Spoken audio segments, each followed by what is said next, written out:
Hello everyone, my name is Jeevan Joseph, a student of Cybersecurity Year 2. I'll be walking you through a Python project I built using tkinder, the request library, and the pillow library. This application allows users to search for any country and get detailed information such as population, capital, currency, and even the country's flag. We'll go step by step through the project explaining the key features and the important parts of the code to help you understand how everything works. This application has a simple and user-friendly graphical interface built with tkinder.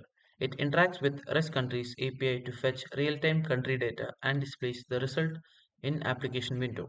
The main features include searching for a country by its name, browsing countries by region, displaying countries details such as population, capital, currency, and the flag of the country, and providing maps, links for easy access, handling error with appropriate messages. Thing we do is import the necessary libraries and create the main window of our application. Tkinder provides all the tools we need to create buttons, labels, and frames. Request library help us to fetch data from the API. Pillow is used to handle and display images. Once the libraries are imported, we initialize the main window using tkinder and set the titles and dimensions and create a navigation bar to allow users to switch between different sections. Setting a background image. One important feature of the UI is setting background images for different frames. This is done using a function that resizes and adjusts images dynamically to fit the window. The function binds even to detect when the window is resized and updates the background image accordingly.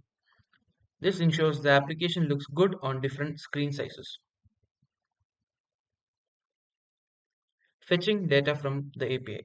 One of the most critical parts of the application is the ability to fetch data from REST countries API. We have three main functions to retrieve data. Number one, fetching all countries. This function retrieves a list of all available countries from the API and returns their data in JSON format. If the request fails, an error message is displayed using tkinder's message box. Number two, fetching a country by its name. Here we construct a URL dynamically using the country's name provided by the user. The function handles errors gracefully if the country is not found. Number three, fetching countries by region.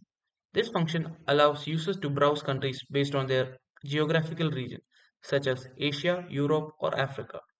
Each function checks if the API request was successfully before processing the data further.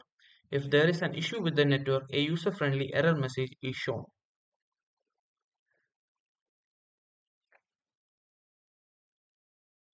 Searching for a country. To allow users to search for a country, we can create an input field where they can enter the country name. When the user clicks the search button, the app calls a function to fetch data by country name. If valid data is retrieved, it is displayed on the screen showing country's common name, capital, population, and other details. If the input is invalid or the country is not found, an error message is displayed. Displaying country details.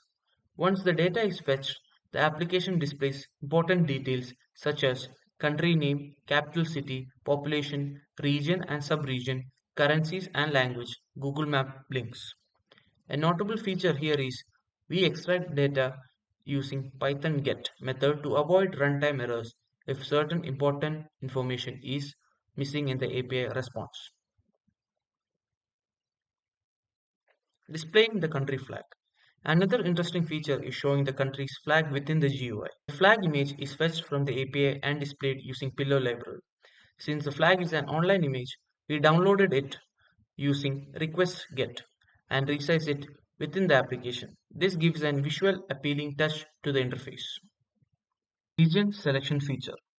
The region selection feature allows users to browse countries by selecting a region from a drop-down menu. The app fetches all countries belonging to the selected region and displays them in a listed format. This feature is implemented using tkinder's ComBox widget, which provides a drop-down style selection menu. Navigation and frame switching. To make easy Navigation. The application uses a frame-based layout where different frames are stacked on top of each other. Where the user clicks on a navigation button, the corresponding frame is brought to the front. The navigation bar includes icons for home, country search, region selection, help, and exit. Each icon is clickable and switches to the relevant section of the application.